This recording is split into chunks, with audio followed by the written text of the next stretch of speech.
नमस्कार दोस्तों, स्वागत है आपका study for public service commission में। हरियाणा के हिसार डिस्ट्रिक्ट में लुआस यूनिवर्सिटी है और इसी यूनिवर्सिटी के द्वारा नॉन टीचिंग पोस्ट का नोटिफिकेशन निकाला गया है। और इस वीडियो में हम डिटेल से जान लेंगे कि नॉन टीचिंग पोस्ट के अंदर कौन कौन सी पोस्ट पर नोटिफिकेशन निकाला है, कितनी नंबर ऑफ वैकेंसी निकाली गई है, उसका एग्ज़ाम पैटर्न क्या रहने वाला है, कौन कौन बच्चा इसमें अप्लाई कर सकता है और एलिजिबिलिटी क्राइटेरिया क्या रहने वाला है, एग्ज़ाम सिलेबस क्या रहने वाला है, सब कुछ हम इस वीडियो के अंदर जान लेंगे। तो आप अंत तक ज़रूर बने रहें और चैनल पर पहली बार विजिट कर रहे हैं तो चैनल को सब्सक्राइब कर लीजिएगा और बेल आइकन बटन को भी टैप कर लीजिएगा ताकि समय पर आपको नोटिफिकेशन मिल सके। यूट्यूब पे हमें फॉलो करते हैं तो प्लीज़ हमारा टेलीग्राम ग्रुप ज़रूर से ज़रूर ज्वाइन कर लीजिएगा। सारी नोटिफिकेशन, सारी अपडेट, सब कुछ वहाँ पर बताया जाता है। तो चलिए स्टार्ट कर लेते हैं बिना कोई टाइम वेस्ट किए। ये देखिए जी, Lala Lajpat Rai university veterinary and animal sciences की तरफ से नोटिफिकेशन निकाला गया। एडवर्टाइजमेंट नंबर है 1/2023। The application are advise to read the instruction condition. ये यहाँ पे बताया गया है कि जो स्टूडेंट्स हैं वो अप्लाई करने से पहले एक बार नोटिफिकेशन को अच्छे से रीड कर ले। तो हम आगे आ जाएंगे। ये यहाँ पे बताया गया, देख लीजिएगा। Online application are invited for direct recruitment for various non teaching post निकाली गई है। मेंशन अंडर पारा 2 एलिजिबल कैंडिडेट फ्रॉम 15/12, मतलब कल से इसके ऑनलाइन फॉर्म स्टार्ट हो जाएंगे और लास्ट डेट 5 जनवरी रखी गई है। समय से आप अपना फॉर्म फिलअप कर लीजिएगा और इसकी तैयारी में लग जाइए। काफ़ी अच्छी पोस्ट होती है लुआस यूनिवर्सिटी के अंदर। For filling up in Lala Lajpat Rai university वेनियल, ये बताया गया है, थोड़ा सा आप पढ़ लीजिएगा। हम मेन चीज़ इसके अंदर डिस्कस करेंगे जो भी आपकी काम की चीज़ होने वाली है, अदरवाइज वीडियो लंबा हो जाएगा। तो हम जो जो आपके काम की चीज़ है वो देख लेंगे। कल से इसके ऑनलाइन फॉर्म स्टार्ट हो जाएंगे। ये देख लीजिएगा। Date of publication in newspaper 15/12/2023 से इसके स्टार्ट हो जाएंगे।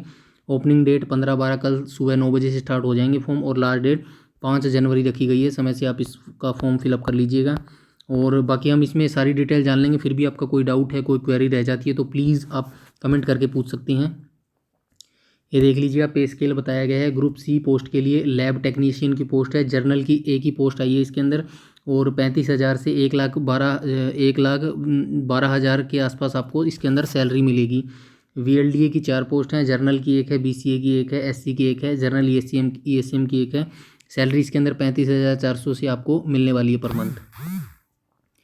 नेक्स्ट हम देख लेंगे, ट्रैक्टर ड्राइवर की पोस्ट है इसके अंदर। जर्नल की एक पोस्ट निकाली गई है, 25,000 सैलरी इसके अंदर आपको मिलेगी। क्लर्क की 27 पोस्ट निकाली गई, जर्नल की 9 पोस्ट हैं और 19,900 से लेकर 63,200 तक आपको इसके अंदर सैलरी मिलेगी। कंप्यूटर ऑपरेटर की एक पोस्ट है, जर्नल की है एक पोस्ट, 19,200 से 63,000 इसके अंदर सैलरी दी जाएगी।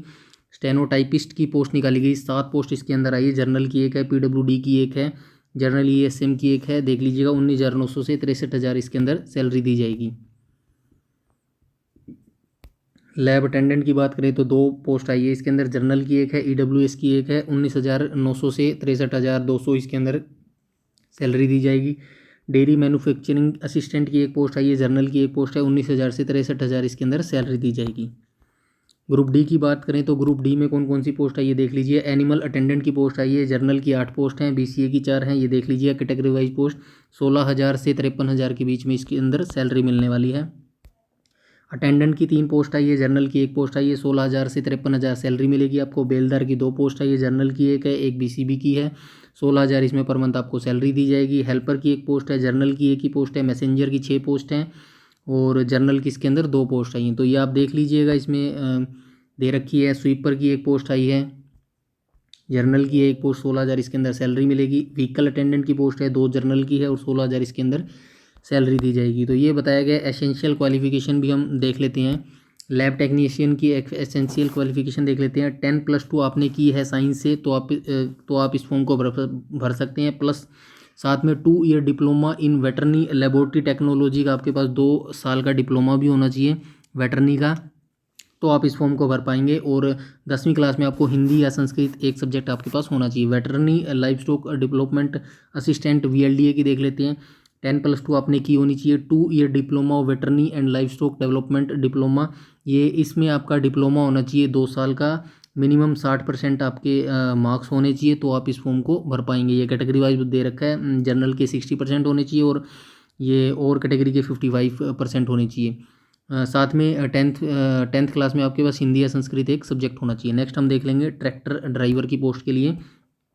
10वीं आपने पास की होनी चाहिए। Should have valid tractor driving licence, tractor driving licence आपके पास होना चाहिए। Shall qualify the driving test conduct by LUVAS, जो लुआस कंडक्ट करवाएगा ड्राइविंग टेस्ट उसमें आप पास होने चाहिए। Should not be colour blind, मतलब कलर ब्लाइंड आपकी आंखों में नहीं होना चाहिए। और 10वीं में आपके पास हिंदी या संस्कृत एक सब्जेक्ट होना चाहिए, तो आप ट्रैक्टर ड्राइवर पोस्ट के लिए अप्लाई कर पाएंगे।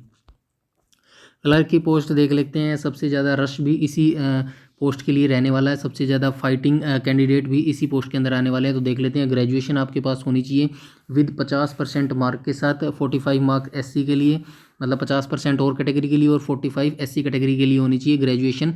रिकॉग्नाइज यूनिवर्सिटी, किसी भी यूनिवर्सिटी से होनी चाहिए। हिंदी और संस्कृत एक सब्जेक्ट आपके पास 10वीं में होना चाहिए। हिंदी और English typing speed 30 word per minute in computer with commonly use word processing software.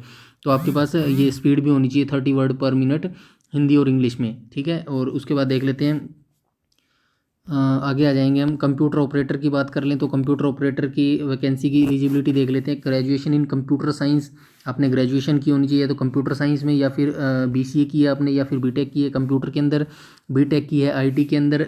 50% आपके पास होने चाहिए, तो आप इस फॉर्म को भर पाएंगे। कंप्यूटर ऑपरेटर की काफ़ी अच्छी पोस्ट होती है। हिंदी संस्कृत एक सब्जेक्ट आपके पास होना चाहिए, और typing speed 30 word per minute आपकी होनी चाहिए। नेक्स्ट आ जाएंगे। स्टेनोटाइपिस्ट में भी काफ़ी रस रहने वाला है, इसके भी काफ़ी सारे आजकल काफ़ी सारे बच्चे स्टेनो करते हैं, और अच्छी खासी पोस्ट आती है इसके अंदर, अच्छी खासी सैलरी मिलती है। ग्रेजुएशन आपके पास होनी चाहिए, किसी भी यूनिवर्सिटी से किया आपने। हिंदी और संस्कृत एक सब्जेक्ट आपके पास होना चाहिए। और English shorthand at a speed 80 word per minute, English की शॉर्ट हैंड स्पीड आपकी 80 वर्ड पर मिनट होनी चाहिए। And transition at speed 15 word per minute. And mistake should not exceed, मतलब 8% से ज़्यादा आपकी गलतियाँ नहीं होनी चाहिए। लैब अटेंडेंट की बात करें तो 10+2 साइंस से आपने की है, तो आप भर पाएंगे। हिंदी और संस्कृत एक सब्जेक्ट आपके पास होना जरूरी है 10th क्लास में।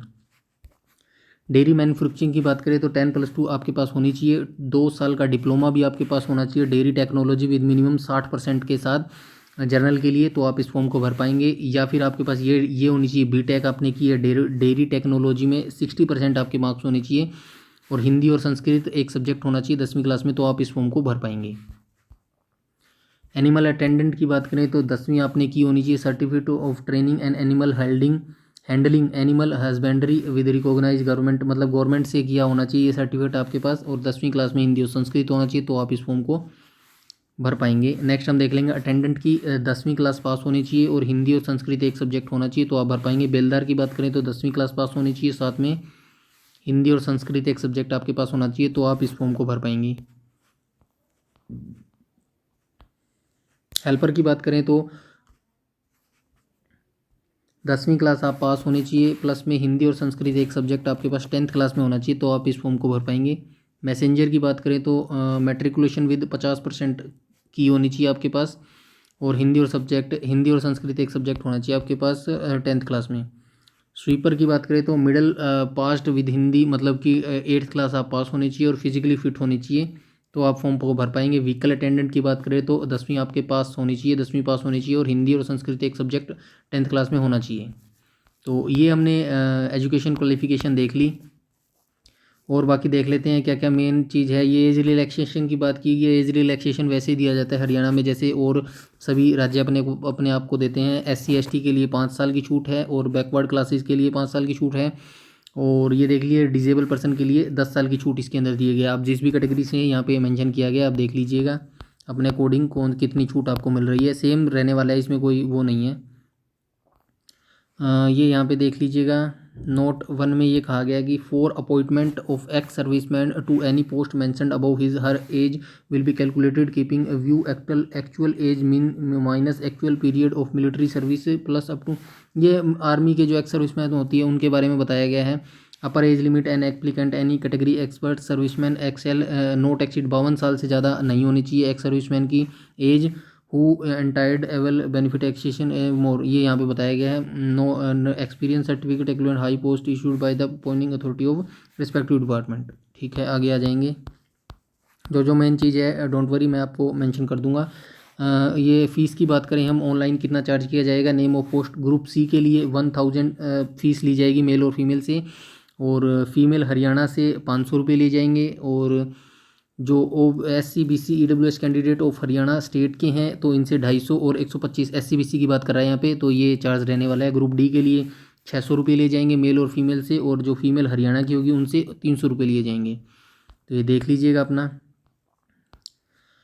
और हम देख लेंगे क्या क्या मेन चीज़ रहने वाली है। ये देख लीजिएगा exam syllabus, exam pattern, selection of criteria, syllabus of return examination group C and D. यहाँ पे देख लीजिएगा एग्जामिनेशन बताया गया है, टोटल 100 मार्क्स का रहने वाला है। रिटर्न एग्जामिनेशन जो होगा आपका 95 मार्क्स का होगा। सोशियो इकोनॉमिक क्राइटेरिया जो होगा वो 5 मार्क्स का होगा। स्किल टेस्ट वेयर एप्लीकेबल, मतलब जिस भी पोस्ट में स्किल टेस्ट होगा वो क्वालिफाइंग नेचर होगा, उसके कोई मार्क्स ऐड नहीं होंगे। तो ये देख लीजिएगा क्या क्या रहने वाला है। रिटन टेस्ट में आपसे क्या पूछा जाएगा, 75% weightage of journal awareness, reasoning quantity. ये मोस्टली वही सिलेबस रहने वाला है जो HSSC Haryana staff selection commission अपने एग्जाम्स में पूछता है। 75% आपसे पूछा जाएगा GK GS, Hindi English reasoning math, और जो 25% रहेगा वो हरियाणा GK आपसे पूछी जाएगी। तो ये सिलेबस रहने वाला है। बाकी आप यहाँ से डिटेल से पढ़ सकते हैं। ये इकोनॉमिक क्राइटेरिया, ये जो मार्क्स मिलते हैं सोशियो इकोनॉमिक के, यहाँ पे बताया गया है किन किन एप्लीकेंट को मिलने वाला है। आप ध्यान से देख लीजिएगा। टेलीग्राम पर मैंने PDF शेयर कर दी है, वहाँ से आप डिटेल से पढ़ सकते हैं। वीडियो या जो भी है ये इस हिसाब से मिलने वाले हैं। आगे हम देख लेते हैं अगर कोई मेन चीज़ है तो स्किल टेस्ट के बारे में यहाँ बताया गया। Important note, skill test like typing test, shorthand test and driving test etcetera where applicable will be conducted the university per prescribed procedure and this qualifying nature. मतलब बताया गया है यूनिवर्सिटी अपने अकॉर्डिंग करवाएगी स्किल टेस्ट, और ये qualifying nature का होगा, इसके में कोई मार्क्स नहीं दिए जाएंगे। तो ये रहने वाला है। रिजर्वेशन की हमने बात कर ली है, सेम क्राइटेरिया रहने वाला है रिजर्वेशन का। और कोई मेन चीज़ है तो हम देख लेंगे, बाकी तो हमने पढ़ लिया है। जनरल इंस्ट्रक्शन बताया गया है, आप ऑनलाइन एप्लीकेशन कैसे फिल करना है, एप्लीकेशन पढ़ लीजिएगा, नोटिफिकेशन पढ़ लीजिएगा। बताया गया फालतू की चीज़ें हैं, ये आपके काम की चीज़ नहीं है। अगर आपको फिर भी पढ़नी है तो नोटिफिकेशन मैंने टेलीग्राम पर शेयर कर दी, वहाँ से आप पढ़ सकते हैं। ये डॉक्यूमेंट टू बी अपलोडेड, मतलब कौन कौन से डॉक्यूमेंट आपको फॉर्म फिलअप करते इसमें अपलोड करने हैं, ये देख लीजिएगा। Self attested copy essential, detail से पढ़ लीजिएगा। यहाँ पे वैसे आप समझदार हैं, काफ़ी बताने की जरूरत नहीं है आपको। Will be समरली rejected in the following, मतलब इनमें से कोई भी गलती की तो आपका फॉर्म रिजेक्ट कर दिया जाएगा। सेक्टर बताया गया है। तो ये नोटिफिकेशन यहाँ पे ओवर हो चुका है। हमने सारी मेन चीज़ें आपको बता दी हैं। 15 दिसंबर यानी कि कल से सुबह 9 बजे से ऑनलाइन फॉर्म इसके स्टार्ट हो जाएंगे, और लास्ट डेट 5 जनवरी रखी गई है। समय से आप अपना फॉर्म फिलअप कर लीजिएगा, तैयारी में लग जाइएगा। काफ़ी अच्छी पोस्ट है। वैसे आप HSSC की तो तैयारी कर ही रहे हैं, साथ में इसकी भी हो जाएगी, और काफ़ी अच्छी पोस्ट होती है। अगर आप इसके अंदर लग जाते हैं या आपकी जॉब लग जाती है तो काफ़ी अच्छी पोस्ट होती है। ज़रूर फॉर्म भरिएगा। अगर आप किसी भी पोस्ट के लिए एलिजिबल हैं तो चैनल पर पहली बार विजिट कर रहे हैं तो चैनल को सब्सक्राइब कर लीजिएगा, और बेल आइकन बटन को भी टैप कर लीजिएगा, और हमारे टेलीग्राम ग्रुप को भी जरूर से जरूर ज्वाइन कर लीजिए। सारी नोटिफिकेशन, सारी अपडेट, सब कुछ वहाँ पर बताया जाता है। इस वीडियो में इतना ही रखते हैं, तब तक के लिए धन्यवाद।